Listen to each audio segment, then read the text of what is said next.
What's going on, everybody? Welcome back to episode 15 of the Pack Mentality Podcast, your number one source for zombies discourse. And we have a very special episode today. Before we get into it, I just want to thank you guys for all of the support on last week's episode with Stanley557. It was such a treat to have him on, and your guys' support made it all so worth it. It is our biggest episode by far. So once again, I just want to thank you guys for that.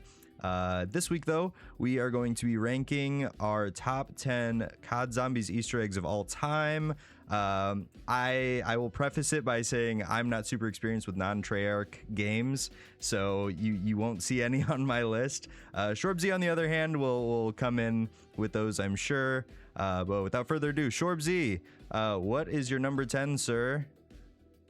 Yeah, so it's funny that just the difference that we're probably going to have in our list. So just so people don't think that like we have no idea what the other person has for their top 10. So it's going to be very interesting seeing sort of the difference between AQW and myself for these. But without further ado, my number 10 favorite Easter egg of all time is Garad Krovi, BO3.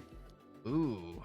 I am a big fan of this Easter egg. It's kind of one of those where it's like, I feel like there's not too many times where it's like it doesn't have like this like wow factor in my opinion, but it's just like really fun the entire time. The whole idea of like getting the 6 trophies, and like you can kind of do that whenever, and you do those sort of like just as you like naturally progress in the map. So like you get the 1 trophy, but you can only get it when you get the shield, and you like shield blast that like window pipe thing. The other one you can only get with the dragon strike controller thing. The one of the safe you can only get when you get the Gauntlet of Siegfried. Like, it's just like, I don't know, I feel like it ties really well into just like naturally progressing through the map.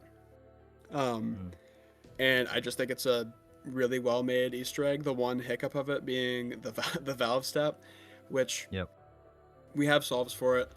I'm not too big a fan of like having to use external resources when you're doing an Easter egg. There are some on my list that like an external resource is needed for it, which, again, if it was up to me, wouldn't be the case. There'd be some sort of like tell within the map itself that allows you to sort of work through it logically. But I mean, the valve step, it's a small hiccup in a Easter egg that's otherwise like a lot of fun to do. Not to mention, I mean, the boss fight is a ton of fun when you get to the dragon / Nikolai boss fight. I mean, obviously everybody's just ripping in plain sights and whatever, was it killing time or whatever the other one is to not get annihilated by Nikolai instantly. But no, it's fun. Yeah, I like it. It's a really fun, solid quest, and I just never have a bad time when I'm loading up GK and ripping the egg. So yeah, it's gonna come in at my number 10 slot here. What are your thoughts on GK? Yeah, I'm unfortunately not a huge fan of GK. I will say, when we ran the quest, it was a decent time. The highlight was definitely the boss fight. I think especially the first boss fight in Treyarch was on DE, which I'm pretty underwhelmed with that one. And obviously Zetsubo does not have the best boss fight either. I think this was the one where they really came into it, and it's like a double phase where you're fighting 2 different bosses to an extent, and I do like that. The trophy step is cool. You're kind of bouncing all over the place doing these sorts of trials, and I can appreciate that. I wish I liked GK as much as other people did. I think it's sort of soured on me over the years, unfortunately. So I wouldn't rank it too high, but I don't know how much of that goes into play with the egg itself. Like I said, I had a good time doing it with you, but I don't see it as anything I'd go back to. But I can understand why people would like it for sure, especially because of the boss fight at the end. It's super cool and cinematic. So yeah. Right. With that said, my number 10. I am going to give it to Der Eisendrache. As stated before, the first COD Zombies boss fight, if you don't count Advanced Warfare, I really like the time travel sort of thing that they do. I thought that was really unique, especially it was very ahead of its time looking at like Paradox today. Yeah. The wisp step is kind of iffy if you don't have a good route. It can definitely screw you over if you don't already have a plan. Yeah. That's like thought out ahead of time. But it's a good step. I can respect it, and it'll take some trial and error. You'll eventually get it if you're not super used to doing that bit. One of the best parts, though, obviously, is like the storytelling throughout the egg, especially with like the audio quotes. That's what really, I think, pulls together the egg for Der Eisendrache, in my opinion. Very cinematic moment towards the end when you blow up the moon, of course. And you've talked to me about it a lot too. Like just having who is it? Is it Groff? Yeah. Yep.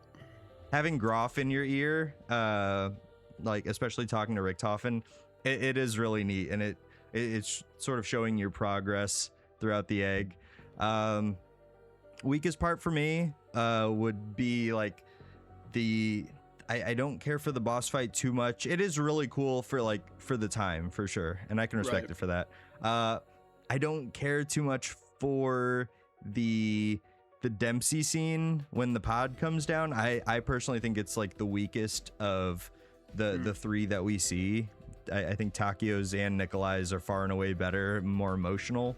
But yeah, we're only at number 10. Der Eisendrache, very fun Easter egg, very easy to just get into and go. I feel like it's very involved in a lot of the systems of the map, so that's gonna be my number 10. So what are your thoughts, man? Yeah, I guess we'll just segue that into my number 9, which is also DE. Nice. Yeah, so I'll just give my full thoughts on it. Yeah, I agree. It's a fantastic Easter egg. The storytelling of it, Groff like slowly losing his confidence in Richthofen. As the egg progresses, it's just like it's so like it's one of those things where it's like if you're not like paying attention to that, like you'll miss it, but like if you do, it's just like it's so sick when you hear it. Yeah, just do it. I mean, regardless of the bow that you pick, like the upgrade quests, they're all super fun to do. Honestly, the only reason it's not higher for me is because I would love for like all 4 bows to be required to do the Easter egg.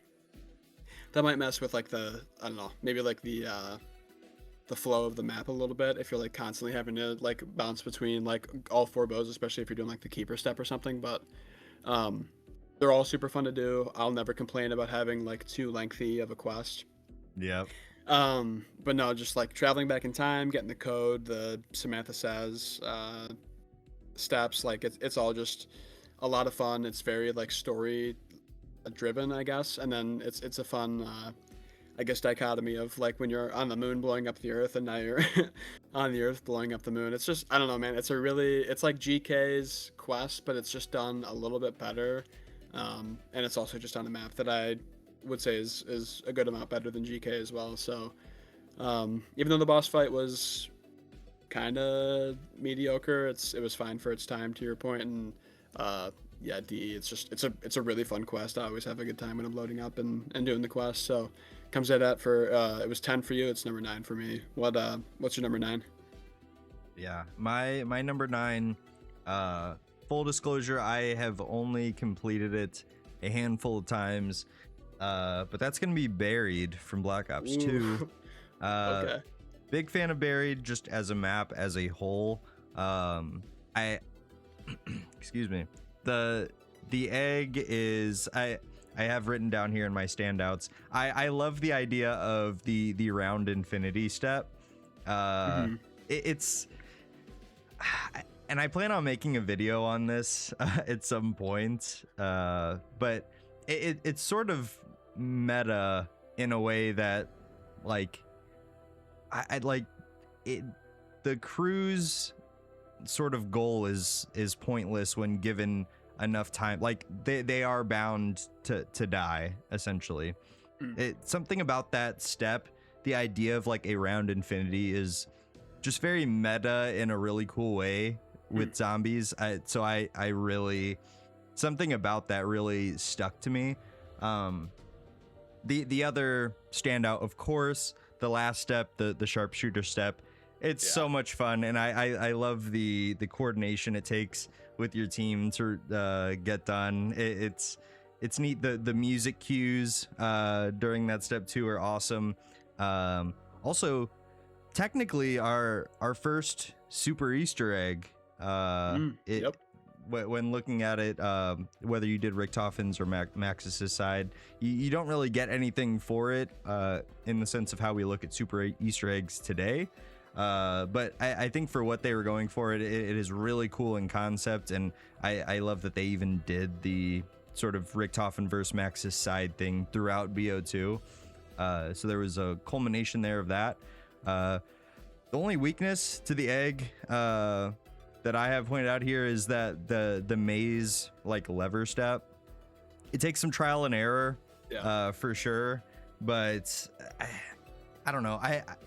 Something about certain steps taking trial and error and sort of lengthening the quest out a little bit, I can respect. I think we often see Treyarch putting in like fail safes to make sure people don't necessarily get it done on round 1. Although it's kind of hard in a game like BO2 with like a bank system and all that.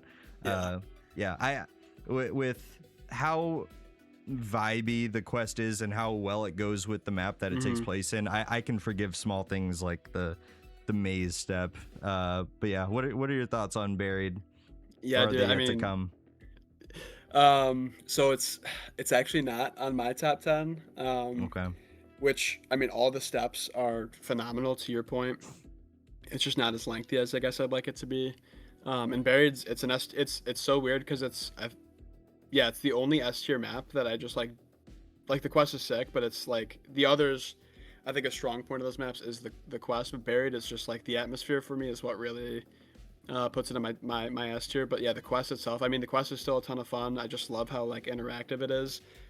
You'll never, at least I'll speak for myself, I never like go into those like upper like tunnel cave things, but like when you're like knifing I think it's knifing the signs, you know, if you're doing that step, that, I mean, you have like the lantern step where you have to like, I don't know, man, it's just like Buried has so much charm, and the Easter egg is the same thing. Like it's just regardless of which side you pick, like you're doing something fun basically the entire time, and it ties really well into the map specific, like the things that are unique to Buried. And I think it really, I don't know, it does a really good job, especially for the, you know, for its time of just being like a simple yet like interactive Easter egg. It's awesome. I'm actually really happy to hear that you put it in your top 10. It's a really fun quest.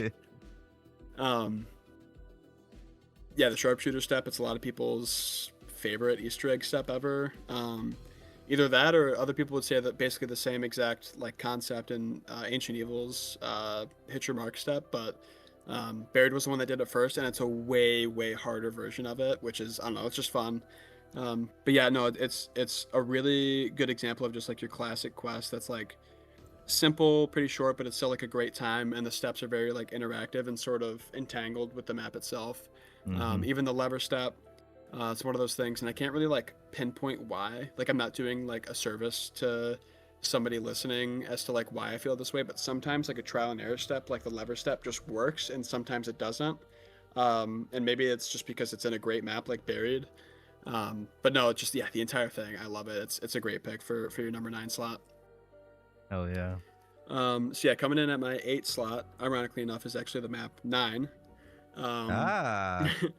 Maybe I should have just put it at 9 for the memes, but no, it's a great quest. I love it. I love the trial step. I think they do a really good job of just helping you get set up, especially since the quest, like, naturally it'll just take you longer because you have to progress through the rounds pretty often. There's a lot of like passing the rounds in the 9's quest. I love that they do the sort of trial thing at the beginning, so you can get an upgraded strife pretty quickly. Yep. The whole concept of like, well, one, you got to piss the crowd off, but otherwise you want to like make them happy. And then right. And then appeasing the gods, that's fun. Just each like, I guess the requirements to appease each god, all those steps are super fun. Killing the zombies in a certain order. You know, you're sort of like managing them. You have a freaking like gladiator chasing after you, but you got to kill a water zombie or something. Yeah, that stuff's really fun. I love the I think it's in the Danu Tower where you're just like lighting up the spores on the wall and just trying not to die while you're doing that.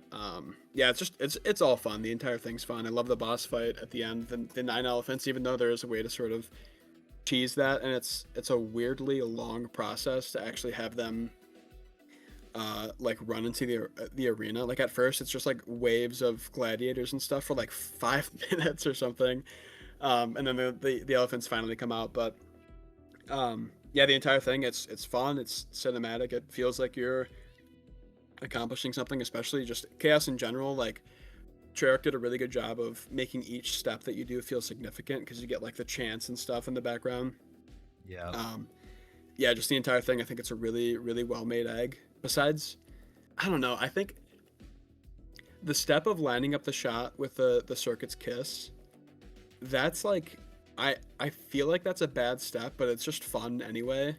Unless you're solo and you have like a zombie absolutely mauling you while you're trying to do it. But no, besides that, yeah, I love the quest. I think it's a really good time. So what are your thoughts on 9's Easter egg? Yeah. My least favorite step in that quest has always been getting that damn skull in like the mausoleum pack-a-punch room. I forgot about that. Oh, that is like always what extended the egg for me for so long. Even like looking at guides of like where the skulls can be, I'm like, is this one different? Like, oh, I hate that step so much. But no, in general, I do love 9 and its Easter egg quest. The obelisk step with the trials of killing the enemies in the correct order is super fun. I think like the aspect of like trials kind of fits in with 9, and like you said, super cinematic, having all the people cheering for you as you go on, and that extending into the Wrath and Fury elephant boss fight. Yeah, very fun boss fight, especially if you don't cheese it. I mean, doing it as intended makes it feel a lot more cinematic. I like the sort of I don't know, to me it always felt like a sort of plot twist that there was a second elephant that came out. I think everyone's first like go at it was not expecting a second one to just pop out. Right. Yeah, I 9's Easter egg is very, very solid. A personal standout to me, especially in BO4. I think it's for what was going to be like a sort of tutorial map, as has been described of 9. It's got a very solid quest baked in. My biggest complaint about 9 has nothing to do with the egg, and it's just I don't really care for the wonder weapon. But you know, that has nothing to do with the quest. Quest is very, very solid. Let me see. Let's see. We briefly talked about trial and error. Now let's talk about RNG. My number 8 is going to be Moon. Yeah, it had to go on here somewhere. I wasn't sure where to put it. I'm sure people will not be too happy that it's above Der Eisendrache. But I've always been a sucker for Moon. I think it was far and away, especially just looking at like the end cutscene, like the biggest Easter egg thing we had seen. And we really didn't know where we were going to go after that. Yeah, just once you get like to the halfway point and seeing Samantha in the MPD as it like unfolds after you fill it with souls, such a cool moment, because she was this like unseen girl for so long, and now you see her in her like full power. So cool. I can personally forgive the RNG. It is a lot. That's it is so a much. lot. Some maps do it okay. This one went pretty strong with it. I think that kind of fits. Jimmy Zielinski's very about putting obstacles in the way. I think Stanley actually mentioned that last week. He was very fine with doing things like that, and this was a strong culmination of it. I think all it does in my eyes is it creates a different experience because you don't know where you're going to be at when you get to a certain step. And so you kind of have to adapt on the fly and see where you're at in the quest on what round and know, okay, well, now that I have to do this step later, I'm going to have to know what perks I'm going to need. And it kind of makes you think on the fly, and I can respect it for that. Obviously, the standout, as I mentioned, is blowing up the earth, and I love how that transitioned into transit. The quotes between everyone, especially after you do the body swap with Sam and Richtofen, so neat, man. I'll never get over Moon's Easter egg. It may go down over time as new eggs come out, but it'll always have a special place in my heart. Yeah, dude, Moon is just one of those maps where I just go back and forth so much with it. And the egg, man, I don't know what to think about the egg. It's probably just dependent on like my last experience with Moon, whether I got good at RNG or not. But That's yeah, fair. I'm not a big fan of the Easter egg, honestly. I think Moon shines most with, I mean, like the story of it is cool and everything. The lore, obviously, like that's sort of the strong point for the Easter egg. Gave us what's widely regarded as the best ending to an Easter egg ever, which like blowing up the earth. All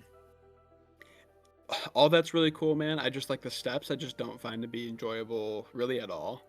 I don't find them to be like very engaging. It's a lot of spinning the box.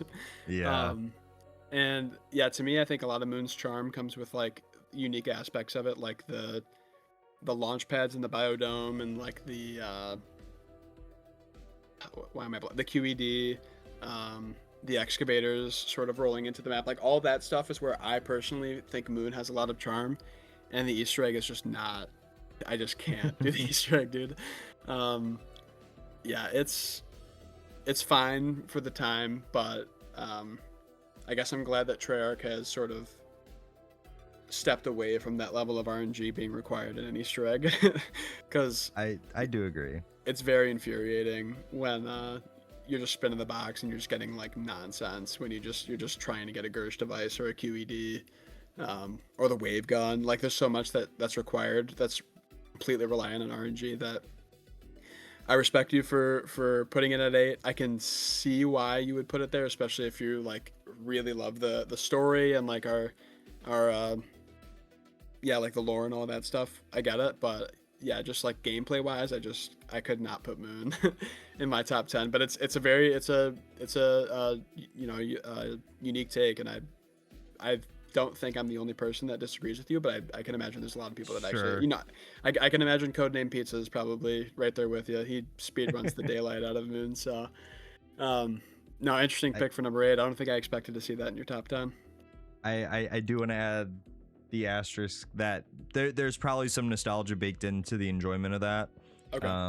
And also, just thinking, you could argue that Moon is actually the first super Easter egg because you did need specific things from Call of the Dead and Shangri-La for that quest. So if you think about it that way, it's kind of cool too. But no, fair enough.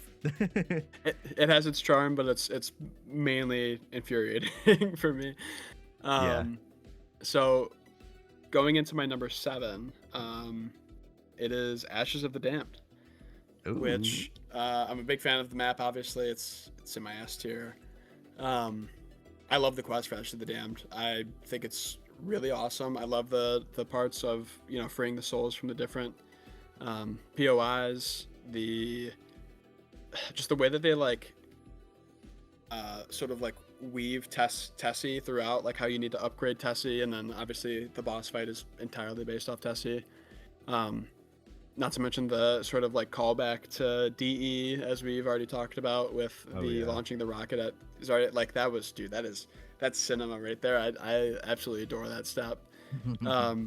The dad at the farm turning his head for the 1 o'clock step, like that's peak. I remember like for the first time when I saw that, I was like, oh my gosh, like that is horrifying.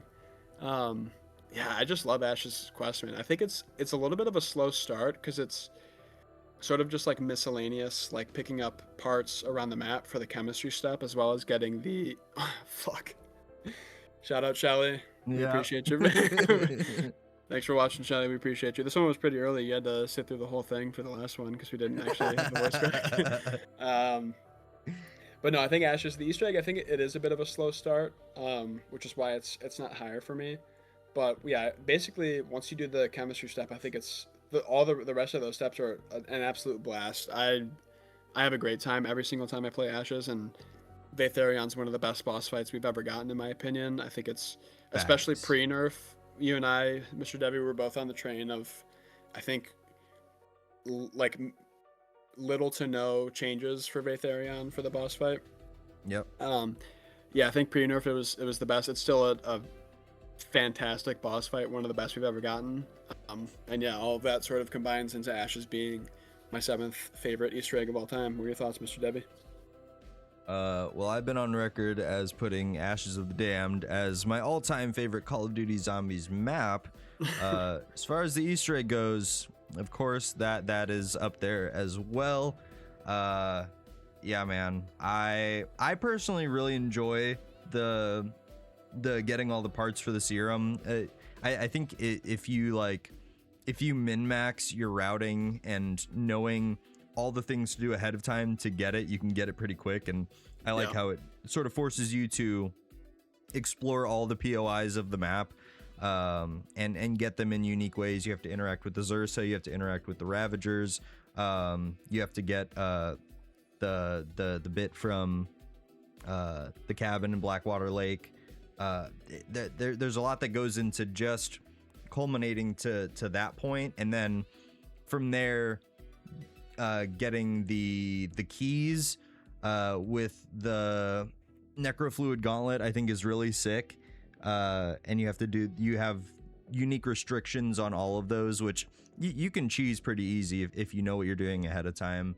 And then going into a mid-game cutscene, which I'm always a sucker for. I wish they would do that in every single map going forward. I think it just adds to the story of these modern maps as we're getting those.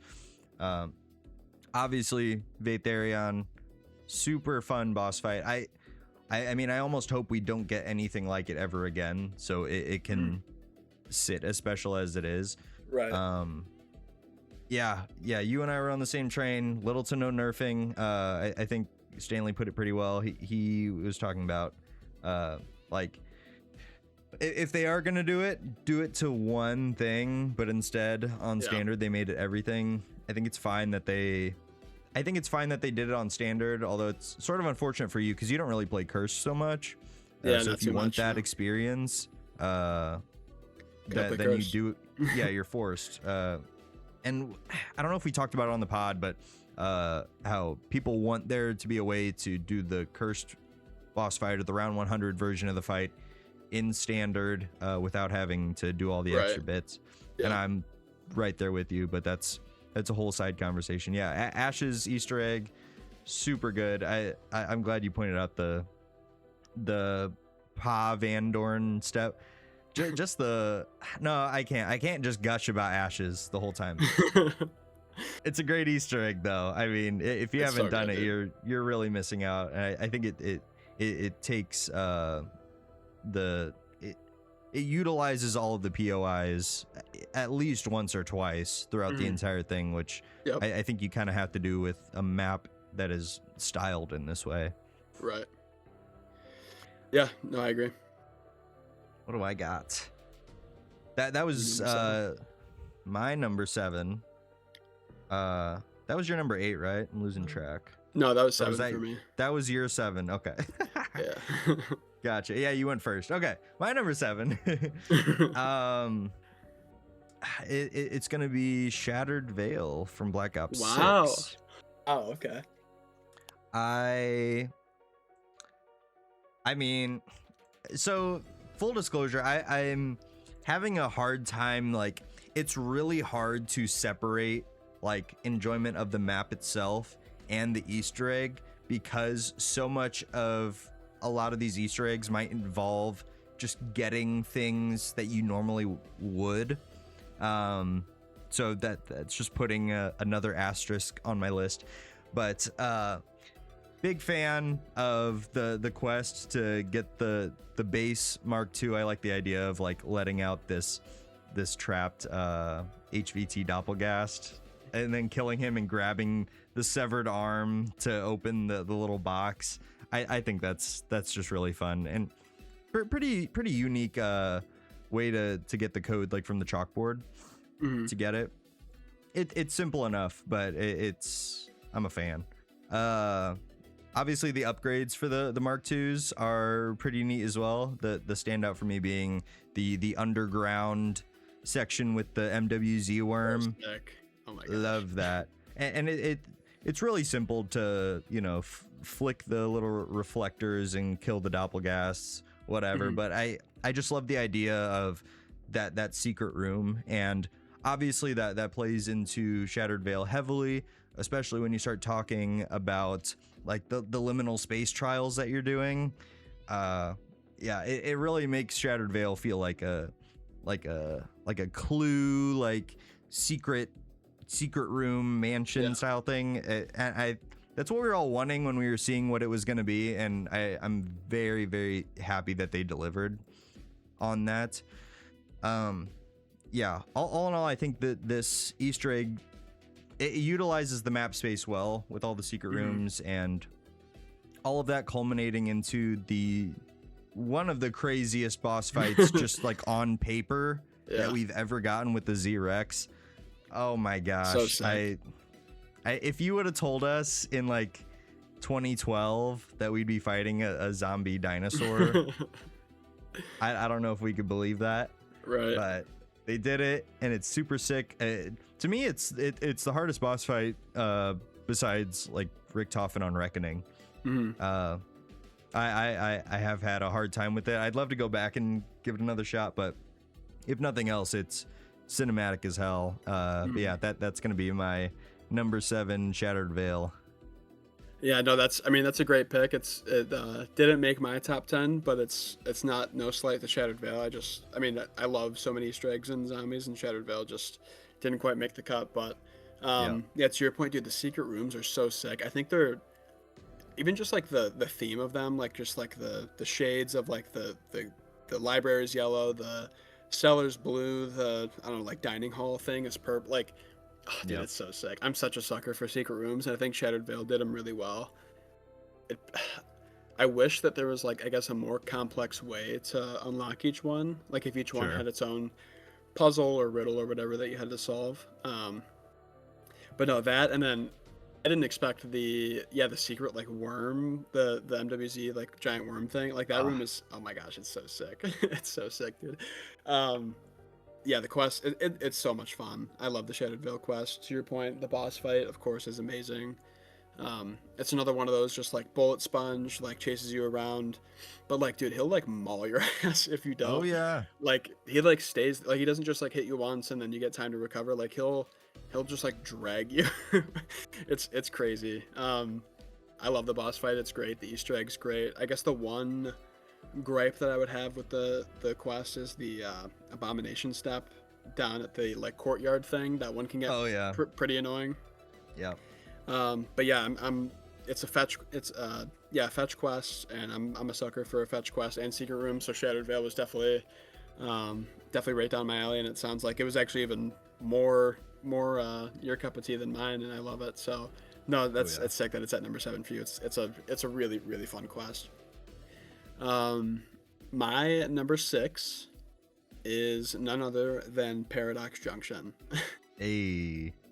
This is such a fun quest. Spoiler, it's my favorite in BO7. Wow. I love Paradox's quest, dude.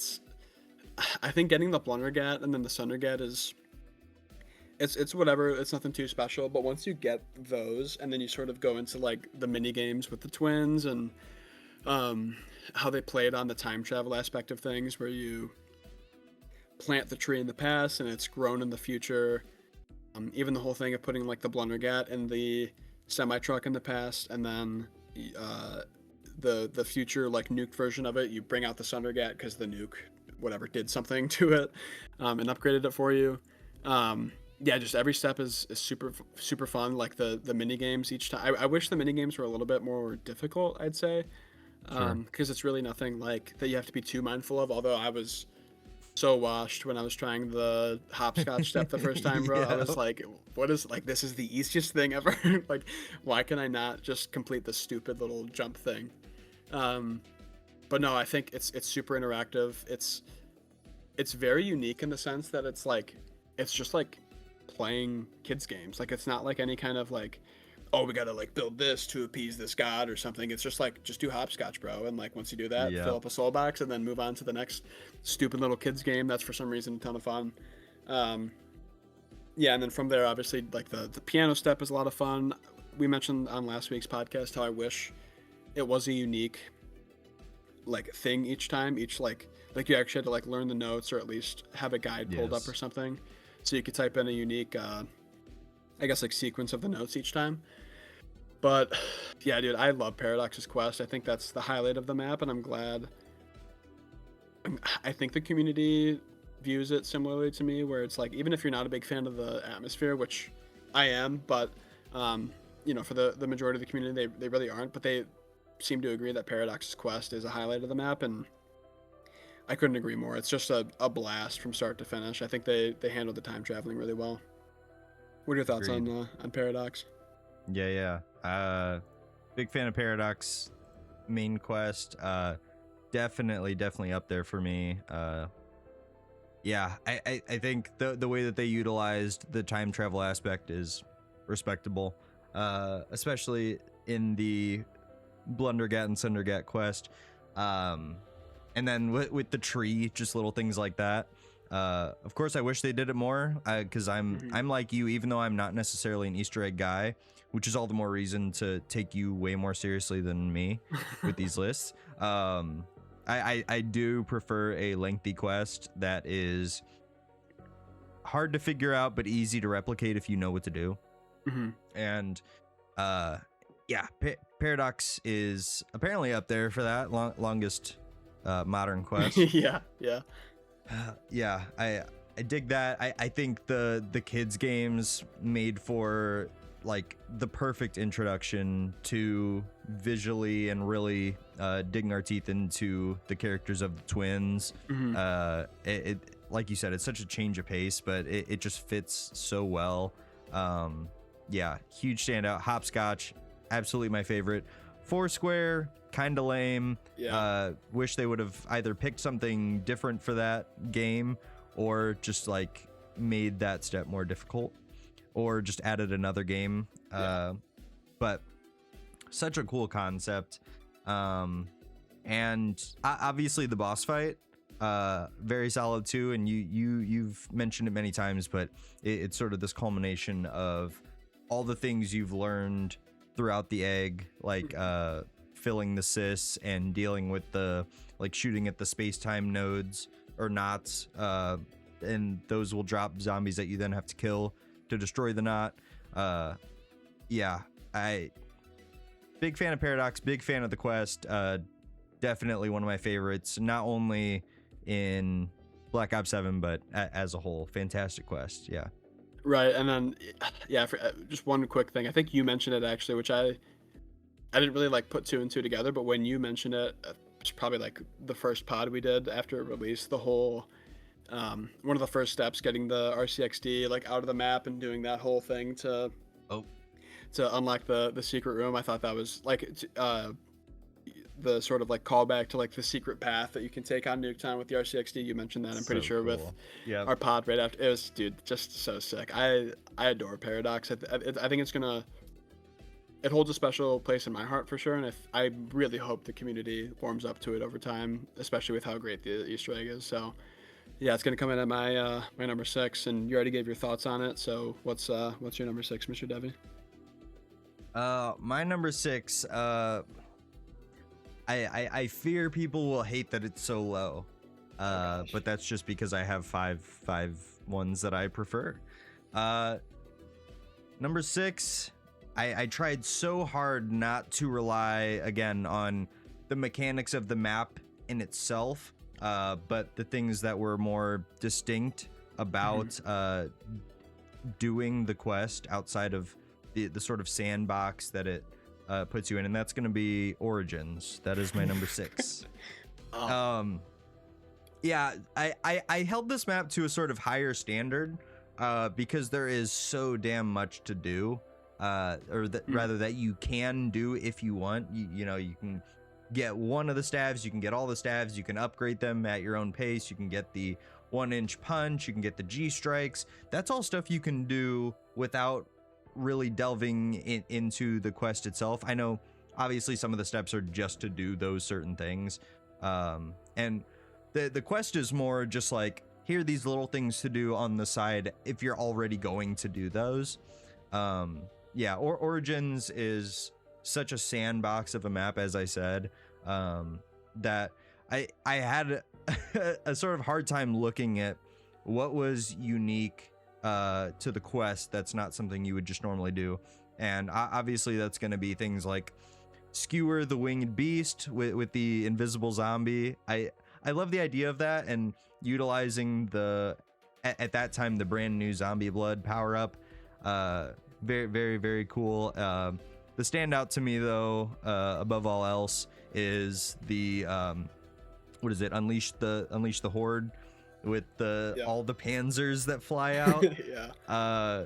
That's so neat, and it creates a pretty strong obstacle if you're not prepared. Like you better prepare quick. I love the idea of that step because obviously round 8 everyone has PTSD over that initial war. Yeah. And then to know that you have to fight, how many is it? Could you you're saying for the Unleash the Horde step? Yeah, how many panzers come out of that hole? Too many, bro. I think it's like yeah. I don't know. Is it like 6 to 10, something like that? It's an insane number. I just think that's so cool, and by that time you probably already are good to take care of them with like upgraded staves and whatnot. But yeah, it's such a standout quest, or step in the quest rather. Was that our first like end cutscene, like for a quest as well? That's a good I think question. it was. Yeah, because we don't get one for. Yeah, I think you're right. Crazy end cutscene as well. At that time, it's obviously been contextualized today a lot more. But yeah, it's a very fun quest. I felt like I couldn't put it any higher because the things you're doing are, for the most part, things you're already going to be doing. If you're taking full advantage of the map, as you're someone to do anyways. But you're also someone to do the quest anyways. So right. But yeah, I mean, everyone loves Origins. The quest is right up there with it. Yeah. What are your thoughts on Origins, Shorbsy? Man, I'll have more in-depth thoughts about Origins later. Yeah. But dude, I freaking love this quest. It's so much fun. Just like basically from start to finish. Like you're just always doing something. Like even round 1 in the spawn room, you can pick up the shovel, grab Max's brain, turn the dial for the lightning staff upgrade step. You're turning on the power. You're looking for the robot foot. Like, dude, it's. I'll gush about Origins later for sure, but at least it's top 6 for you. I'll say that. Dude, it's so good. I love it. No, great thoughts on Origins. It's interesting that, yeah, I guess as somebody who like, just the fact that you said like it's stuff that you're already doing. I guess I didn't think about that too much, just because I kind of always do all the stuff that I'm able to. Yeah, so it makes sense. Yeah, it definitely provides a different perspective, and definitely on a map that a lot of people would probably have in their top 5. Yeah, it's interesting hearing it from you. I'm intrigued to see what you end up putting above it and whether I crash out or not. If you don't, someone will. Right. Yeah. The comments are going to be fiery about that one for sure. Don't worry, guys. I'll redeem it later on. Don't worry. Yeah, trust him. Don't take him seriously at all in this conversation. Oh, I don't know if you want to trust me, because for me, number 5 is Alpha Omega. Here we go. Yeah, dude, Alpha Omega's quest is so fun.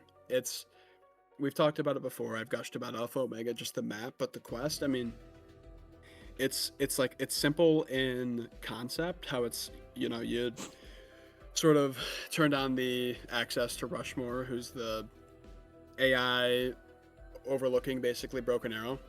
The goat. And basically what you do is you just prove your loyalty to Rushmore and basically the values of Broken Arrow, and when you do that, then you get access to the MPD, and all is good up until it's not. But yeah, dude, each step, I mean, the codes, obviously a main gripe that people have with Rushmore is like the fact that you're always typing in codes. It's really not that much. It's just, I don't know, you have to kind of get out of the way at the beginning when you're typing in the different codes related to, I think, is it just like presidents? Or no, not president, just like staff at Broken Arrow. It's like Purnell and all these other guys. So yeah, it's typing in the codes, that's whatever. But then yeah, each step is just, it's fun. Getting the red crawler to sort of follow you up to the top of the map and then climb up the stairs while you're like avoiding zombies. I think that's just a fun, like, I don't know, it's just like a tricky step to do, and like trying to stay close to the crawler so he doesn't like shoot shit at you at the same time you're trying to kill the zombies but not kill the crawler. Yeah, there's just a lot. It's just a lot going on with that step. I love it though, and then not to mention, I mean, Marlton hiding behind the door, and you got to bring over the Atom unit to get him to fork over the 115 container. Just like, dude, everything about this map is so sick, and like Rushmore's quotes, I bring it up all the time. Just so like arrogant, and it cracks me up every time I play. It's just a really fun. Yeah, it's just fun. Like it's one of, I mean, obviously it's in my top 5, so I'm not exactly like breaking news here, but it's just one of the most fun quests that you could play in Zombies, in my opinion. Yeah, I love it. I mean, going back to sort of the beginning, like getting the codes from the little TV in the bunker area, and like how the houses give you different rewards. Like you get the upgraded, one of the upgraded like AR, LMG, or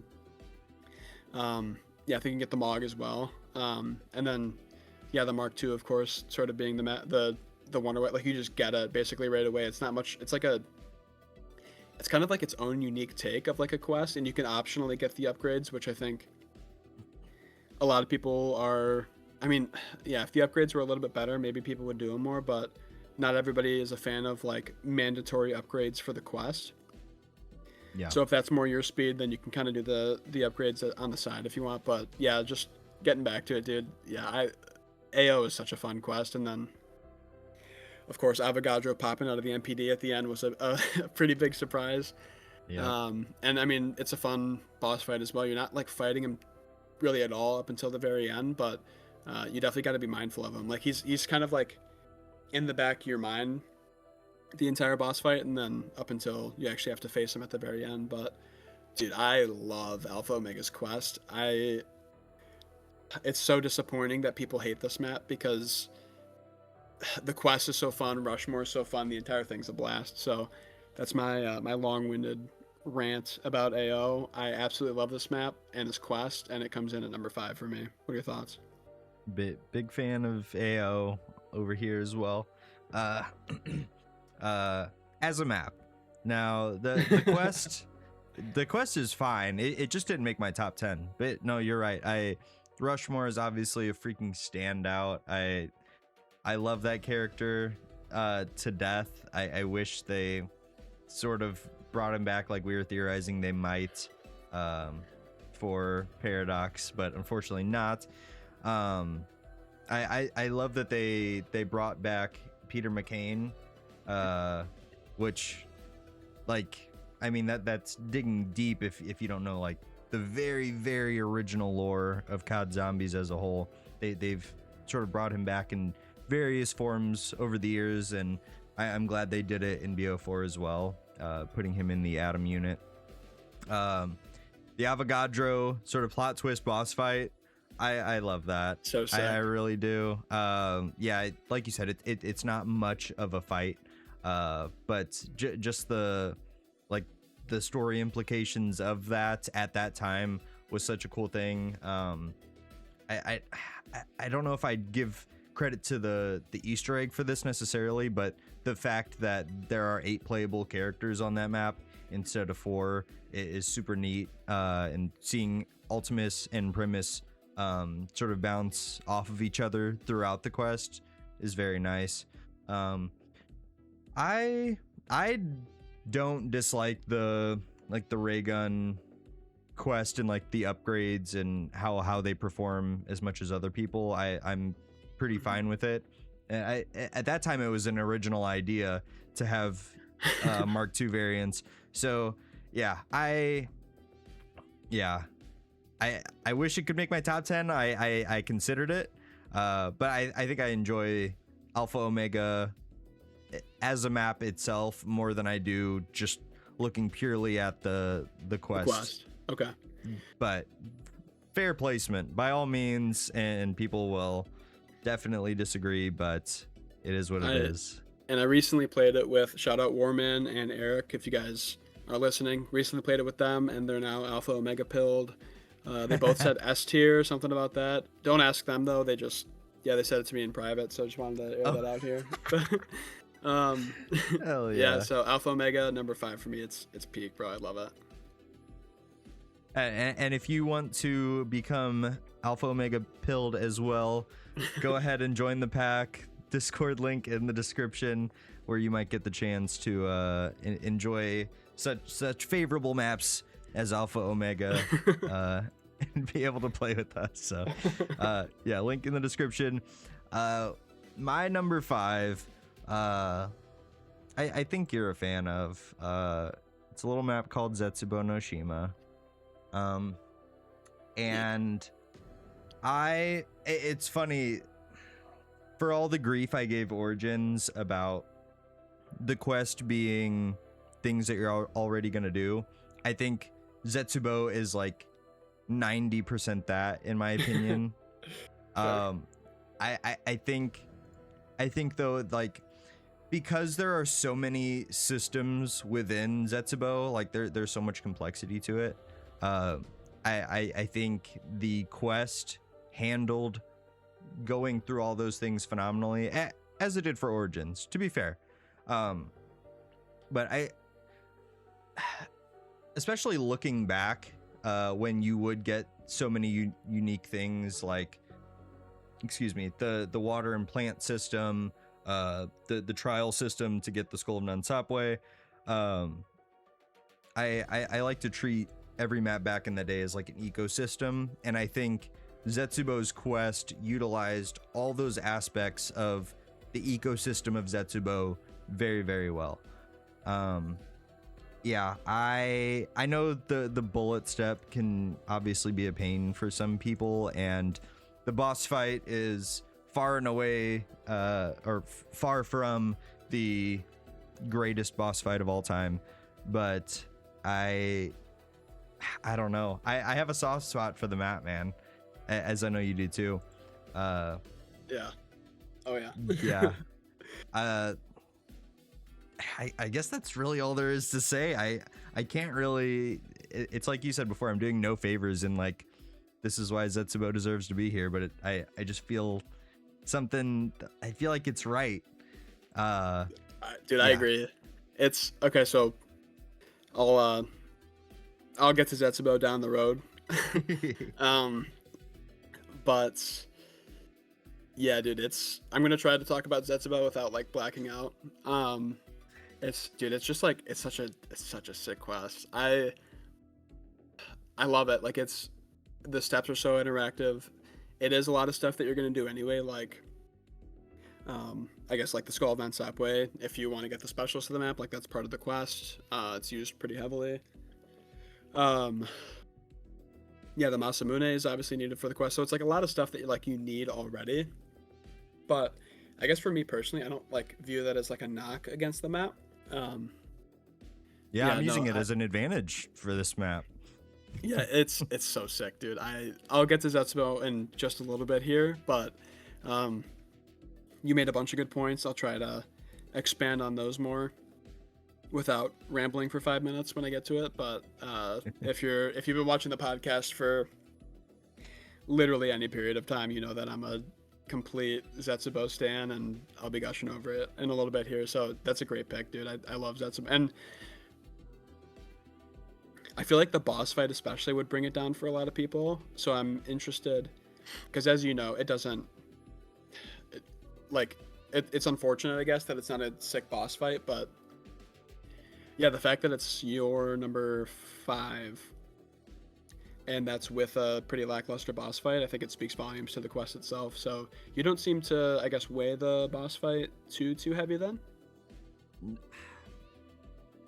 Kind of, like, to whatever extent it's hard. For Zetsubo in particular, to whatever extent the Zetsubo weighs down the quest, the cutscene after the fact brings it right back up. I think that Takio scene is absolutely phenomenal. Probably my favorite of the 3 in BO3. BO3, yeah. Yeah. I don't care about the boss fight. Like, the DE's was pretty weak as well. Like, but not as weak as this one, but I think the rest of the quest just handles that better for Zetsubo. Yeah, no, I agree. And like I said, I'll be getting to it in a little bit here to sort of expand on some of the stuff you said. But of course, you get my stamp of approval for, if anything, should have had it higher.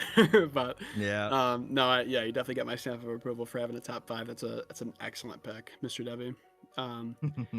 My number 4 is none other than Ancient Evil from Black Ops 4. Nice. This is a This is a map that I just wrestle with all the time, because I've mentioned it before. It feels like it should be S tier for me, like the map as a whole, but I just can't put my freaking finger on why it's not. I just don't understand why it's not. Because it has all the makings for it, and the Easter egg is no exception to that. It's just super interactive. The entire thing is a ton of fun. I love looking for the hands. It's just a pile of dirt with purple orbs floating out of it, but for some reason that's a ton of fun. And how Oracle gives you the hints of how to, it's a cool way of giving hints, where it's one of them is I think it's where the arrow splits the road, and it's if you're just kind of mindlessly going through the map, you won't notice it. But if you're mindful of her saying that, and then you're oh wait, there's a giant arrow in the middle of a road splitting it, maybe there's a hand around here, just stuff like that is so sick. And of course that's basically the very beginning of the quest, not to mention the fact that you need to do the trial of each one, I think, besides Gaia, which I thought that was interesting that they didn't really make that require. I think they thought that they did when they made the quest, but the community, as we always do, find a way to get from point A to point B in the quickest way possible. So ain't that right? But yeah, dude, it's so fun. So yeah, you get all the hands, the sort of hidden gears that you need to get from behind the walls. I love that step where you have to shoot the spear or throw the spear from the shield, and sort of while they're interacting with each other, so the gears actually end up working. That step's amazing. Using the Giganese and that I guess he has a spear as well, using that. The sundial step, the frickin' raw laser beam step where you're preventing the zombies from stopping it, and then looking into the wall to see I think is it 2 sisters that were beheaded? I don't know the lore behind that, but I know that it's there's something that's significant about that. I don't remember what it was though. Admittedly, I don't know either. Okay. Yeah, the stuff that you do at the center of the earth, it's a very cinematic Easter egg. This is I think it's, besides maybe another step or another map that I'm gonna get to, probably the best Easter egg in terms of rewarding the player for doing something. For instance, doing the sundial step and the map shakes and you're oh shit, what did I just do? The wall breaking when you do the raw sunbeam step, it's a very good. It feels like you're changing the balance of what's going on in the map, all the way up until, of course, one of the best boss fights ever, Perseus and Pegasus, and then shoot, I think his name's like the Zombie Warlord or something. Yeah. Um, Phenomenal boss fight. Yeah, it's just like it's so cinematic, and I think maybe like the actual process of the steps is why it's not S tier, but like I said, extremely cinematic. I think they absolutely crushed it with like the visuals. It's like the ultimate like hype moments and aura Easter egg. And I just have a blast every single time I boot up Ancient Evil. I'm always doing the quest, doing the hands. I'll do the Gaia like trial like upgrade thing just because it's fun. Um, yeah, do the entire thing start to finish. It's amazing. I love Ancient Evil, so it comes in at number 4 for me. I admittedly have not ever fully completed the Ancient Evil Dang. Easter egg, so I couldn't put it on the list just for that reason, but everything I've seen about it looks phenomenal, especially hearing you describe it. The boss fight obviously looks fantastic. One day you'll have to get me there, perhaps. But yeah, I've called Ancient Evil overrated in my ignorant view of the map. Emphasis on ignorant because I have not delved deep at all. But I'd love to, and I'm sure it would come in higher. But yeah, that's really all I can say about it, unfortunately. I'm probably sleeping on it, but Yeah, we're definitely gonna have to play it because yeah, it's the ultimate. Like I said, the ultimate hype moments in Aura map. yeah. Number 4 for me may come as a surprise for some people, and that is going to be Reckoning from Black Ops 6. Whoa. Okay. Yeah. So I'm so I'm a fan intrigued. of it. Yeah. I think it's a very involved quest. I like the idea of having to get a syringe, go find a scientist, extract from him, put it in a centrifuge to inject into a mangler to then kill, and then get the injection from that to use to bypass security. That's so fucking cool. It's sick, yeah. Like the Gorg effects quests, not just to get it, but the upgrades, like even just getting the code off the periodic table from the screens to go into this another like sort of secret room area, the lab, filling the cyst, which can be kind of annoying, filling it with the zombies and the vermin, but then you bring it down to the mushroom plants and fill it up, and all to bring it to the Forsaken, where he puts himself in an Uber Klaus and a mid-game boss fight, which is very rare. So neat to me. You got the freaking the Pokeball step, Yeah. where you go after all those like purple floating items, and if you're not careful, like you're just screwing yourself and having to run around even more.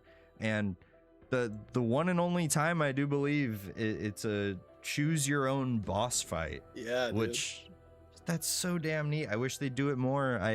It gets tricky because even in looking at things like Buried, like there are obviously those two different paths you can take with that one throughout the entire game, but then there's the question of what's canon, and that Reckoning I think is not an exception to that. I think people are still arguing about what ending is canon, if one or both, but just the idea of choosing like who you're gonna help and who you're gonna go against, very solid. I wish they'd do it more, and I wish they'd do more mid-game boss fights. I love that aspect of it.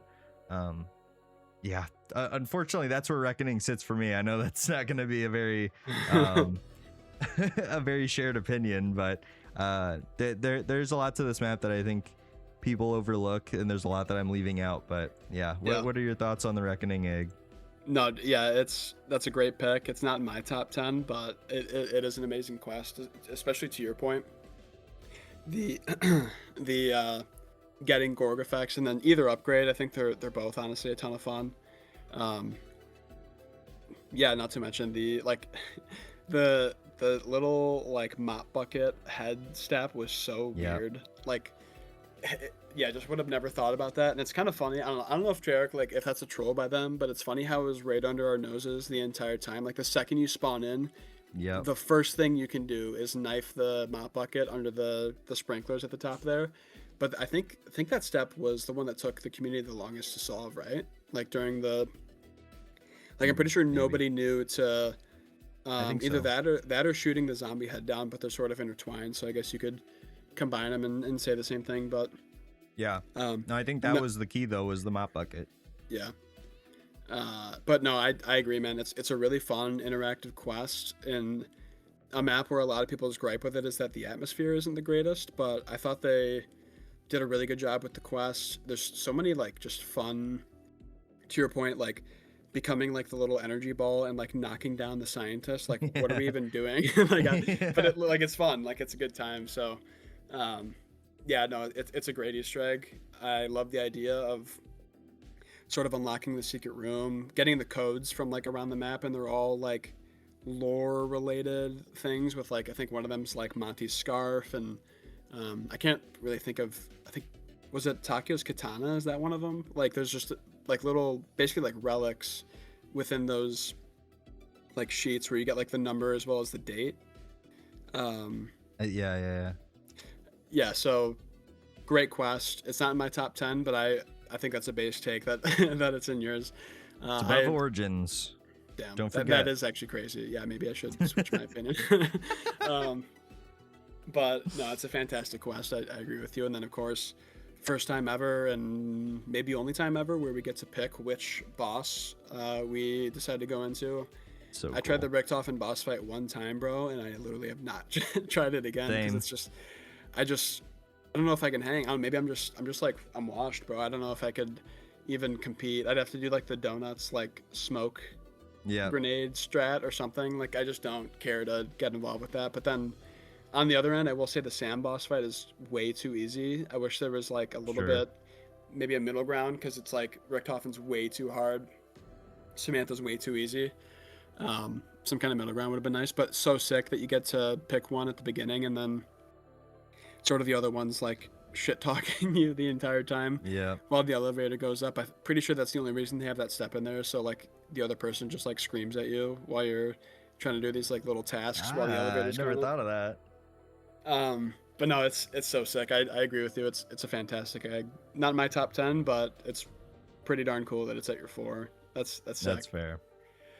I alluded to this earlier that we were going to get to this map, and this is obviously one of my favorite quests of all time if it's in my top 3, and that is none other than Zetsubo no Shima from BO3. Yep. I absolutely adore this map. I adore this quest. I think it's the most immersive quest. And like what I mean by that is basically like the elements of the map you sort of, I don't know, man, just like getting the skull. It's like doing these rituals around the map to unlock this secret room that you like descend these stairs into this weird 115 cave thing. It just makes sense. I don't know like what else to say about that. It just like fits the map theme. It makes sense. Of course, getting the skull. The skull is personally my favorite specialist, I guess you could say, ever, because BO3, I'm a way bigger fan of those specialists than like the BO4 or like modern zombie system. Sure. I love how you use the skull to sort of like uncover the poster and like the door by the elevator, so you can take a look at the gears and you sort of realize like, oh, I guess like it's missing some gears, and I'm gonna guess that we need to sort of access this elevator to get to some secret room, maybe the boss fight arena, and then of course use it one more time to, it's like, oh my gosh, it's so strange how you like swim all the way to the bottom of this cave and then you have to use the skull mesmerize effect on it, and it's another secret room, and we already said I'm a sucker for secret rooms, but dude, the entire thing, getting the KT4, super fun.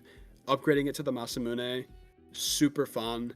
The spider, of course, mid-game boss fight is amazing. I wish there was maybe a little bit more to it, but of course that's sort of like retrospectively, like if that was the boss fight, that would still be a pretty underwhelming boss fight, obviously, because you just kind of annihilate it pretty quickly. Yeah. But ironically, it's better than the actual boss fight. But no, as a mid game boss fight, it's fine. I love the fact that there's actually a purpose to doing it. Like you get the Fang, and then you get this sick reward of Widow's Wine, getting that for free, and how like themed to the map it is. Obviously with all the spiders and everything. Dude, they crushed it with Zetsubo. I can't say enough good things about the map. Extracting the venom from the spider, of course, as the KT4 part, and knifing it's not really part of the quest, but like knifing the bodies in the one room to get the pack-a-punch part. Like it's all just so sick. I adore Zetsubo no Shima, and it's my number 3 favorite quest of all time. I've said what I had to say about Zetsubo, but yeah, super good quest. Even with the lackluster boss fight, phenomenal. The map insists upon itself very well in terms of the quest. Number 3, you already went over it, and I of course touch on it. It's gonna be Paradox Junction. Oh wow, okay, dang, such a good quest, man. I feel bad because I already kind of gushed over it a little bit, but yeah, the time travel aspect, phenomenal. I love how they handled it. Just wish they did a little more, but that's not a knock. That's just me wishing for more. More of a nitpick, yeah. Yeah, the games in a way to introduce the twins, such a very creative, if nothing else, and pretty fun. I mean, the hopscotch. It's funny. I just went back and completed it on Curse Tier 1 and 2, because you and I did it together on Tier 3. Both times, neither times I got hopscotch on the first try. But it was so fun. I was just like pissed at myself. It was just a skill issue. But I love doing it every time. Yeah, and the boss fight, of course, as I said, very leaning on things you already learned about. It can be very hectic and cursed, of course, with all the mimics.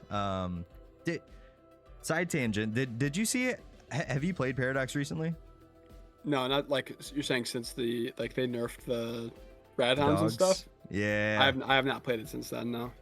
They're nerfed to death. Yeah, I think they still run.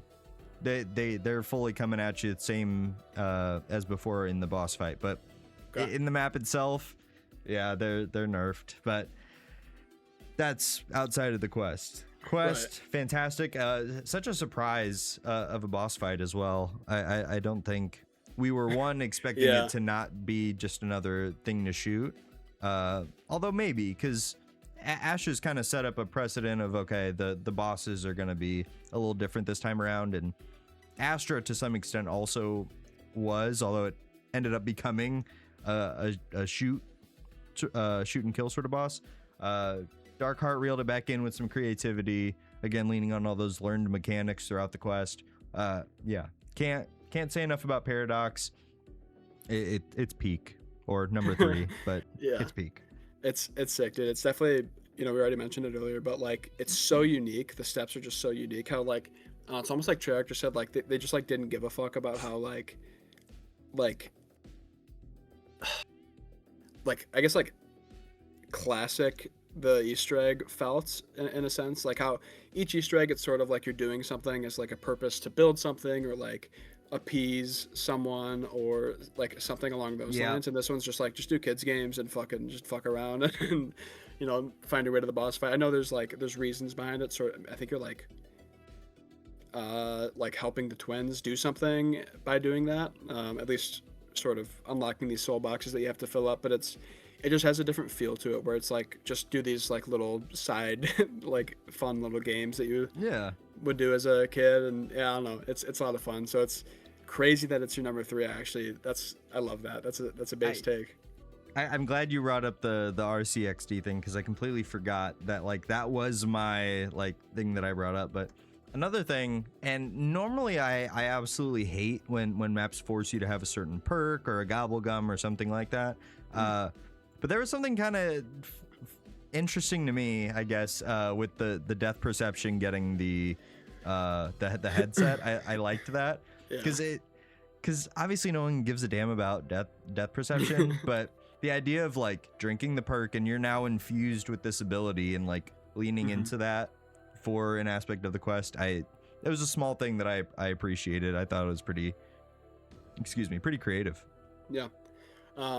Yeah, it's good to see. In the same sense where like if I'm not using the Jotun Star or the swords from Citadel, like I just do not care about Melee Macchiato for even a second. In the same sense, like it gives death perception a purpose, which since we saw it come back on the tomb, I don't think anybody gave a rip about death perception. So to your point, and like it makes sense. It's not just like get the perk and like all of a sudden you have the like it's a vision, I guess, based perk. So the fact that you get it and then now you're able to see the headphones, it just ties together like in a really nice way. So yeah, it's a good point that it sort of adds that the purpose to death perception where otherwise nobody would care about getting it. It's sort of just one of those, I don't know, you get like a small benefit of, I think one of the augments is like getting critical damage for a body shot, but other than that, it's just like I just don't care about getting it. So I will say Treasure Hunter has come in clutch on like Totenreich and Paradox, because when you shoot crystals or shoot the frost off of like perk machines or something on Totenreich, it gives you one of those large ammo packs that you get when killing specials, and that can be good for ammo economy. Okay, interesting. I actually didn't know that. I think I must run something else because I just get like salvage every time on Totenreich. So Yeah. maybe it's the same thing. I don't know, but no, that's a sweet pick for number 3. That's sweet. Love it. Dang. Moving on to number 2. This is the ultimate collectathon Easter egg, and it's none other than Dead of the Night from BO4. I feel like I feel the need to mention this every time because I'm just like so happy that I did change my mind, but I used to despise Dead of the Night as a map. Just couldn't hate it any more than I did, and it's grown on me to the point where it's an S tier map for me, and it's my second favorite quest of all time, so that's quite the turnaround. But yeah, the entire thing start to finish, it's super immersive. It's another one of those quests like Ancient Evil where when you're doing the steps, it like it feels like you're actually doing stuff. When you shoot the rod in the cemetery and then it fires the beam at like the giant Atlas thing and you do that puzzle. I know there's a way to cheese the puzzle. I try to just do it. Like I try to just like solve it every time on my own. Yeah, that's a ton of fun. I love the laboratory, everything you do in there where you're like putting in the zodiac signs and then you have to like melee the wheel, and then the giant like dome thing opens up and it fires like a laser beam into this cloud which parts the cloud and you can see the moon finally. Just like it's just a crazy step. Not to mention, I mean, just getting the Alistair's Annihilator, it's just cool how you have to like look at these different spots around the map where if you're not like specifically looking for them, you would never ever see them. At least I'll speak for myself. Like I would never spot those, just kind of running around the map, not looking up or down or anything, just focusing on like killing zombies. Yeah, great Wonder Weapon quest. I love the interaction with like the ghosts around the house, how you sort of, for the Pack-a-Punch quest, you sort of guide her to a different area of the map and she gives you one of the tuning forks, and then again later in the quest when you become the ghost yourself, which is crazy. That whole step, I think it's insane how one of the charge shots is like what it like opens up a portal to hell, and you have to like put yourself up on the like sticks, and it can, and like looks like the Blair Witch thing. Like it's just crazy, dude. It's such a cinematic Easter egg. You mentioned earlier how like Shattered Veil feels like the like Clue, where like you're in this mansion and you're like solving. I think Dead of the Night is like that on steroids. Like I couldn't think of a better way of doing like a haunted mansion or like a Clue style Easter egg than Dead of the Night. I absolutely adore this map and this quest, so I can understand why it's not everybody's cup of tea, but just every step is phenomenal. I love Dead of the Night. It's coming in at number 2 for me. Yeah. Again, It hurts to say, but admittedly, I've never fully done the Dead of the Night quest. Dude, we gotta play these, bro. Yeah, I know. Yeah, so Shattered Veil is kind of like Dead of the Night in that way. Dead of the Night is like leaps and bounds deeper into that sort of like what I was talking about with Shattered Veil, that aspect. I can't speak on it other than it looks very intimidating. All the things that you have to do. That is a quest that you have to know what you're getting yourself into before you just willy-nilly try to go for it. It may be bordering on a little too much, maybe.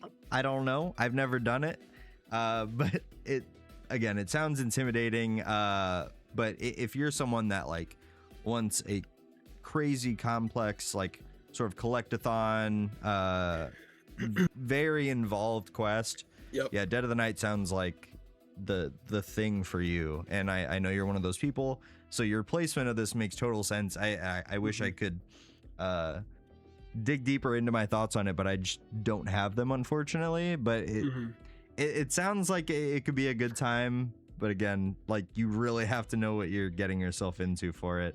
Yeah, it's definitely one of those, like, you know, you're gonna, I mean, unless you're like insanely efficient, but I kind of just like to take the map in general, so I don't like really care to be like super efficient with it. But yeah, you definitely have to dedicate, and it takes a while to learn the map, because you have to know like part locations, these like very specific aspects of certain steps, and yeah, it definitely takes a while to figure out. But once you do, it's so fun. It's so good, bro. I'm actually like, I really hope you and I can run some of these BO4 maps soon here, because I think you're missing out quite a bit. I'm sure I am. I know people dog on the scratch step, I think is like the one that's hated on. Yeah, I don't fully know. I've seen it written. I've in the past watched it be completed, but I've never done it myself, so I can't give full thoughts on it, sadly. Right. Number 2, we already covered it. I can again go into it briefly, but that is going to be Ashes of the Damned. Oh yeah. Such a good. I think thankfully, that one of the biggest pluses for this is it's like you do kind of have to go out of your way to do some things. It's not all things that you would normally be doing. Love a mid-game cutscene. Again, I wish they would do it more. I do like the collectathon for the serum step, and the little lockdown is cool too with all the smoke. Getting the keys with the necrofluid gauntlet. Damn. Did you see that the Pack-a-Punch name of it was like the Hand of Dravakar? Did you? Well, dude, that's insane. What? Am I just breaking this news to you right now? Yeah. Well, I remember that being the name, but I didn't like connect it to. I know, right? I've known it for a few days, and I thought you probably had also stumbled onto it too. But isn't that? Oh my gosh, wild? Dude, Treyarch like hiding stuff like that, like right under our noses, is so sick. I know. I love that. Oscar as well, bro. Oh my gosh. Yeah. The Pa Van Dorn. I love the Van Dorn farm thing in general. It's really, I wish they would have continued to keep leaning into the horror aspect throughout the life cycle of BO7. But that is such a standout for me. That's more about the map itself though, and I'm not gonna go down that road. But yeah, I think we ultimately covered everything. Like the boss fight, freaking love Vatherion. That's so sick. And the cutscene at the end too is sick. The Dempsey side Easter egg, which was the start of something beautiful that they're doing in BO7 this year. I guess I can't count that either though, because that's not required. Yeah, that Ashes of the Damned is my number 2, and that's where I'll leave it because I'll just go on and on and on. Right. All right, so we both have an honorable mention that we wanted to cover before we got into our number 1. So this is a map that just didn't quite make the top 10. Obviously, if it's our honorable mention, then it's number 11. But I'm glad that we did these because I think this map gets dogged on, and it's basically because of one step. But I think the step is fine. I think the quest as a whole is a lot of fun. Um, and that map, of course, is Revelations from BO3. Ooh. Uh, Obviously, the step I'm talking about is the rock step. People despise that step, at least for the hunt. Obviously, the hunt took like a week, or I don't know the exact date, but it was like give or take a week. Um, but dude, the quest as a whole is so like it's so much fun. I personally I have a bigger issue with the keeper step at the beginning, just like sitting for like 5 minutes while the keeper Yeah. does its weird like hand movements over the rock. Like I think that's to me that step is much more problematic than finding like rocks around the map and shooting them. But like to get back to the point, um, yeah, it's just I love it. It's kind of a lot of box spinning because you have to get the Apothicon Servant and the Arnies and everything. And I know I dogged on Moon earlier for being RNG based. This is probably the next most RNG based, Yeah, I was gonna say it's not as bad. at least box wise. But yeah, it's still like I'll just straight up like dashboard if I don't get Apothicon Servant and Arnies like pretty early into the quest. Yeah. But no, it's super interactive in the Apothicon stomach, and then from there the whole like thing about the reels and how you have to put each one into the whatever you would call those around the map and play it, and you get the little like audio cue and everything. The fact that I wish the boss fight was better, but it's really cool how we get like two versions of it, sort of the first one's actually better in my opinion because you get like the elemental margwas and everything that you have to kill, but yeah, still fun. I would have liked to see those elemental margwas like somewhere else because I thought that they were like a really sick idea, but Yeah. to me the rock step is phenomenal. I think it's a lot of fun that there's like very small details about it that like I think you can shoot every single rock from Noct, which is crazy because those are some like insane. If you've watched the speed run, dude, it's like it's mind blowing. But no, I think it's cool. Like it's just a funky map and it has some funky steps, and I think that that's okay. Like it doesn't have to be this sort of like well thought out like articulate Easter egg. I think it's allowed to be a little bit chaotic and a map that ends off a very chaotic game in BO3. Yeah, I just have a blast. I mean, obviously the final step with like throwing the summoning key into the different locations, that's Sick. sort of a sick like trip down memory lane. And yeah, of course, boss fight wasn't everything we hoped it to be, but I mean, I'm not the boss fight. Obviously, if you can tell by my list, it doesn't factor in too much to my opinion of like the quest as a whole. And yeah, Rev, I think I love the quest. I think it gets dogged on way too much, and it's coming in as my honorable mention. What are your thoughts? Yeah, I think the weakest part of Rev is the boss fight, but it is cool that the Shadow Man sort of bookends BO3 as a package. And thankfully they upgraded it to some extent in Revelations. Yeah, I think people conflate too much like how the hunt went to how it functions now that we know everything about it, because I don't think the bone step factors in at all with that, or like the bones, the rocks, like we know all this stuff now. Yeah, So like it's they're not not that big a deal problematic anymore. Yeah. if anything, like you said, the keeper step, like it can be boring, time consuming, or buggy, and that it's weird that one doesn't get brought up more. But yeah, I'm a fan of the Rev's Easter egg for sure, and I think I can definitely see how you put it as an honorable mention. My honorable mention, unfortunately, you already sniped. And that's gonna be 9. Okay. Already went over. The boss fight, cinematic as hell. Love the plot twist that there's a second elephant. The obelisk, killing the zombies in the right order. I wrote down crowd affinity down for poop. I wrote that down. That's funny. Again, it's the egg utilizing a map unique mechanic. It's just flowing into that map ecosystem thing that I talk about. I like that aspect of it, and like who would have thought that you had to get it down for a certain reason too? It's pretty genius. Yeah, unfortunately, Totenreich is not on here. I won't go into that too much, but yeah, I think the boss fight just kind of hard carries a lot of Yeah. Totenreich. As much as I love the quest, the boss fight is the standout, and if we were ranking boss fights, it'd be be up there here. for sure. Yeah, Yeah, 100%. Yeah, it's not even a knock on Totenreich's quest. Like I love doing that as Yeah. well. It's just like these quests to me stand out. Like Yeah. it's hard to make a bad Easter egg in my opinion. So like any map that you guys think deserves to be on here but isn't, I probably love it as well.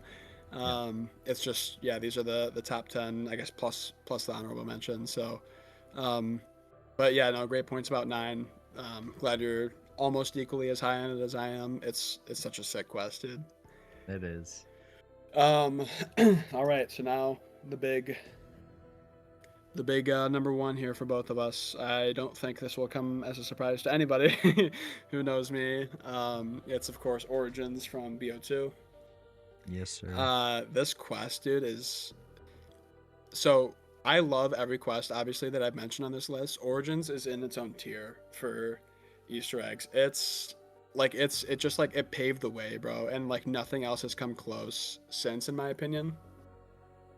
Each staff that you have to get, like I said, the second you spawn in, you're grabbing stuff, you're flipping the switch. Like it's like you just go right away. There's no like, you can set up while you're doing it, but like, it's just like I think I said for Ashes, how like there's a little bit of a slow start, and like you pick up and then I feel like you get into some more like engaging Easter egg steps. Origins, it's like immediately the first second you're in the map, like you got to go. I love how each of the 4 staffs has like its own way of building it. So like Wind Staff, all the Origins robots minus tier. The I said the Wind Staff. Yeah, it was the Wind Staff. Lightning Staff, you have to go on the tank, get the parts from like the parts of the map that you otherwise wouldn't think to jump on. Like I never thought that you'd be able to, until I saw it in a video. I was like, wait, you can like go up there? Like that's crazy. Yeah. Of course, the ice staff is from the dig sites. It makes you sort of like familiarize yourself with the dig sites and how you can get other stuff besides staff parts. And then the fire one's kind of just like miscellaneous stuff, which I adore. Yeah. The one from like all the power, the other one getting from the Panzer, and then shooting some like random plane in the sky. Like it's so interactive. It's basically like you use every inch of Origins plus the skybox as well. Like it's not even like everything's like on the ground. You have to like keep an eye out for everything at all times, and it's so engaging. Obviously, once you get each staff, there's also the upgrades for each one. I guess a small gripe I would have is that you, unless you memorize them, which I'm stunned I haven't yet, because of course, it's my favorite Easter egg ever. But yeah, there are some guides that you need to use in order to do some of the puzzles. But the steps are super fun. Of course, I think you mentioned skewing the winged, or the skewer the winged beast step. I love how it ties back to Reznov in BO1. Yeah. When you escape, it's just so, in general, like, that is beautiful. Samantha's talking to you, basically like telling you that like you suck and like your father sucks as well, until you like do something correct. Don't even think about stepping in the mud once you clean the one stone. No, dude, it's so sick. Like you're always thinking about what you can be doing, because I guess that's the best way to describe it. There's never a moment where you're like, there's never a moment where there's not something that you like should be doing, whether it's cleansing the stones, bringing it back, like collecting the souls for the G Strike, the soul boxes around the map. Like you're always sort of managing a bunch of different things on Origins, and I think it's just done so well. And then of course, after you upgrade the staffs themselves, all the steps after that are super fun in my opinion. I love how you don't have to wait to get a zombie blood from a zombie itself. You can shoot the little carts around the map to get the zombie blood. It's just, dude, the entire thing is so sick. I adore Origins. It's amazing. Of course, boss fights weren't a thing when Origins came out, but I'm sure if they were, that Origins would have a kick-ass boss fight as well. But I mean, it's still for it not being an actual like set boss that you have to kill, it's still a very like interactive step, because you have the slabs coming down, slamming in front of you. Like you can get cornered really easily doing that last step. And yeah, dude, Origins is so close to a perfect Easter egg. I don't think anything will ever top it ever again. It's literally on its own planet, in my opinion, for Easter eggs. And it comes in at, of course, number 1 for me. Yeah, I agree with every last thing you said. Origins, top to bottom, fantastic egg. I really don't have any true complaints other than like the egg is a lot of things that you're probably already going to be doing if you're like min-maxing the game without going for the egg. Like you're already like pretty much there. But that's not a knock on the egg itself. Of course, that is by all means it is utilizing the map's ecosystem once again, and that's a great thing. It is. Yeah. Like I said though, I guess I was holding Origins to a sort of higher standard with that, treating it like a sandbox and having the egg be so wrapped up in that. It was hard to find things with the egg that I enjoyed that weren't already things to be done. But yeah, by all means, number 1 is such a deserved spot for Origins. I can't disagree. It's just a matter of criteria, I guess. It's so peak. I love Origins. I'm very intrigued. I have no idea where you're gonna go with this for your number 1. I'm so intrigued. Yeah, you heard Paradox. Okay. You heard Ashes, and then I said Totenreich didn't even make the list. I think so it's maybe you considered that it would be Totenreich until I said that. Totenreich didn't really come to mind. I literally have no idea what you're about to say. That's the thing. I don't know. We'll see, I guess. I think I'm gonna piss you off. Oh gosh. Oh gosh. Something about it might be nostalgia, although can we call it nostalgia if it's so recent? It's a Cold War map, isn't it? It's not a Cold War map.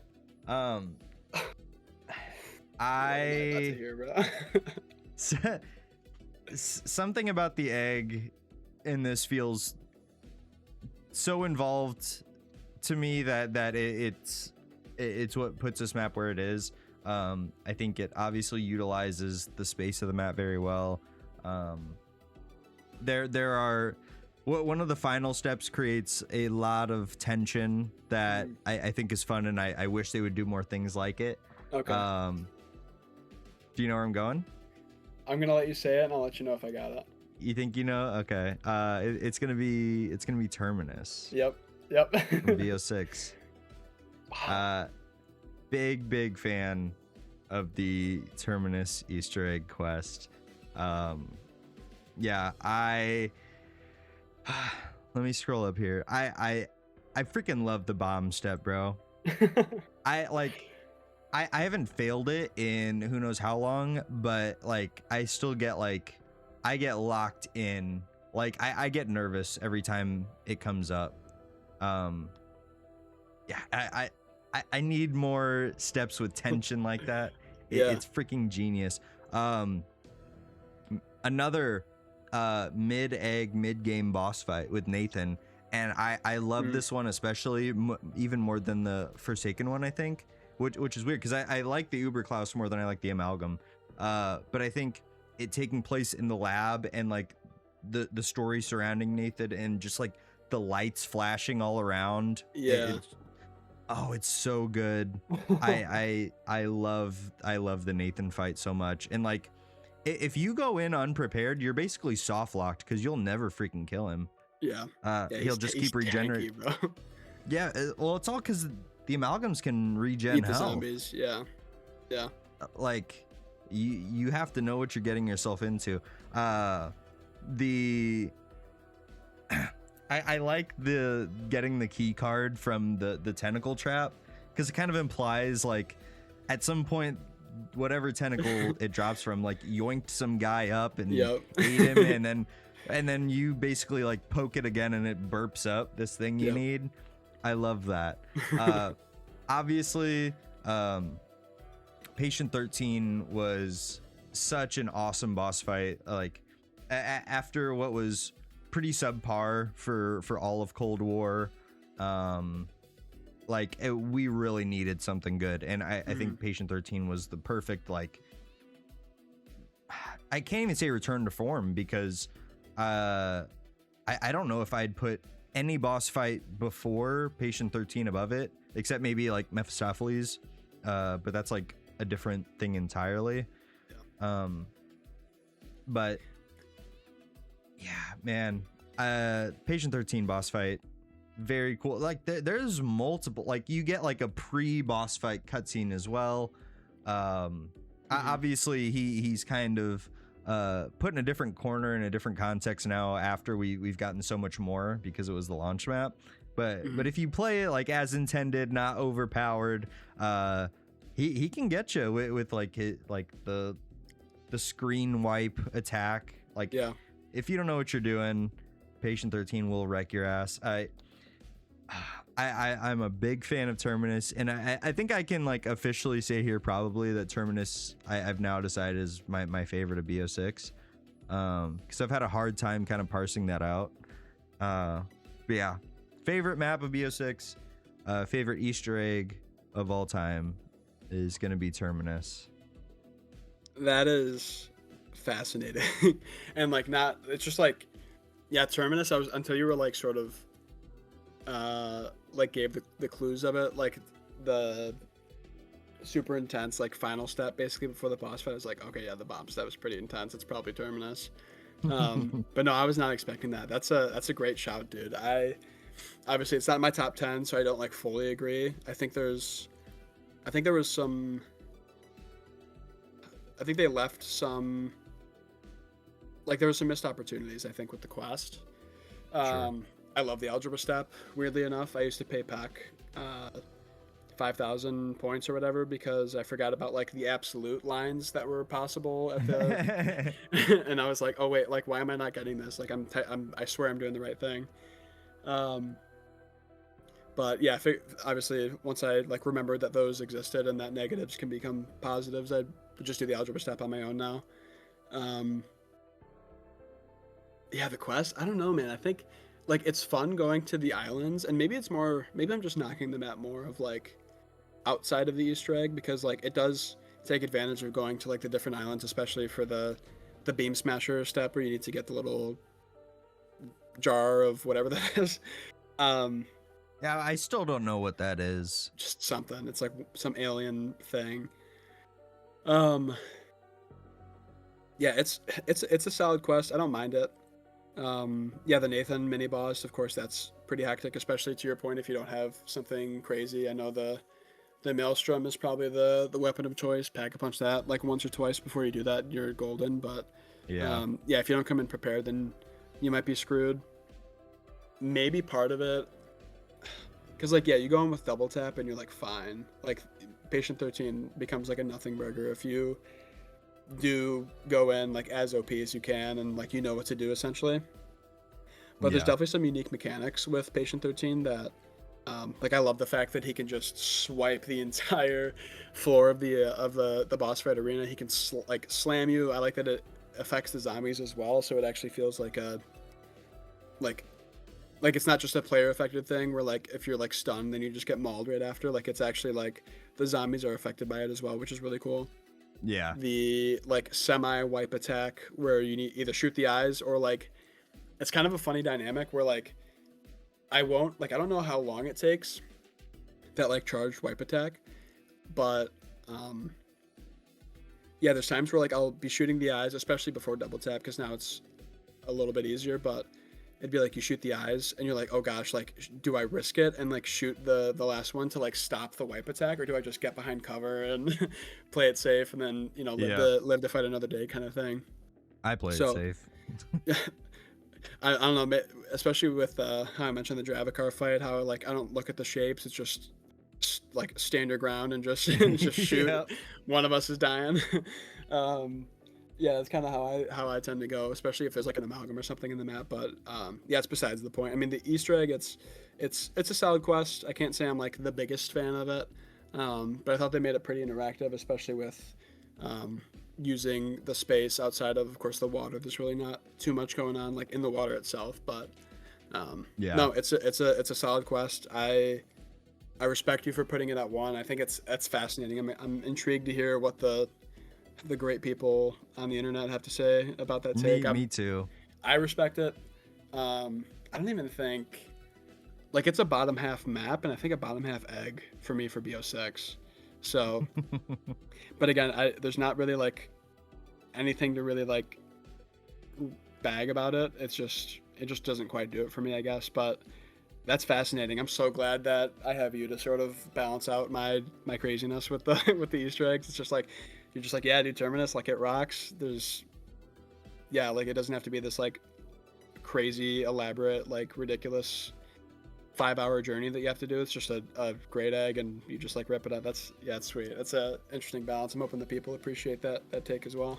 Yeah, and that is ultimately the beauty of this podcast is you and I obviously share a lot of similar thoughts about things, and we also look for a lot of different things within those things, and it can create interesting differences between us like this. And yeah, it is ultimately really hard to, like I said, decipher, like look between the lines of like what am I giving credit to for the map versus the egg itself, and like how thick or thin is that line. It made for kind of ranking these pretty difficult. But yeah, all in all, this was great, and I think we have very solid lists that differ enough. Like I'm happy we didn't just rattle off all the same ones. We had some overlap, but yeah, I think like not too much overlap to the point where it was like redundant. And even the maps that we like did have equally, we still view them the same because I'm kind of off the deep end, and you're a little bit more tame than me when it comes to a little bit more nuanced, and I'm just like the more the better. Like Blood of the Dead's the best. No, fair enough. Yeah, no, it's good, man. I'm glad we did this. I'm hoping the people appreciate it as well. By the way, if you made it this far, 1, we appreciate you. 2, this was actually an idea submitted by none other than Shelly, the featured guest on every podcast, via voice cracks. He suggested it, and we thought it was a great idea, so we took it and ran with it. So yeah, we appreciate you for helping us out with the idea, Shelly. If you guys like, we just talked 2 hours over something that some random person told us to, so you guys have the same opportunity. If you want to give us ideas, join the Discord. Like AQW said, it's down in the description. It's a great community. It's basically nonstop zombies waffling basically. So yeah, come join us. It's a good time, and yeah, this pod was a great time as well. Yeah, man. Yes, please go join the pack. Thank you guys, of course, as Shorbsy said, for making it this far. If you enjoyed it at all, a like, comment, subscribe, share, like all of that goes so far and helps us like legitimize doing this all the time. Like we enjoy it so much, of course, but knowing that some people give a damn, even if they disagree, what a couple random dudes have to say about zombies is so cool to us. And yeah, leave your rankings below as well. Like we would love to interact with you guys in the comments, see what you guys think and where we agree or disagree. Can't thank you guys enough again for the support on last week's episode, and hopefully the support on this episode. But yeah, with all that said, thank you guys, and we will see you next week. Peace.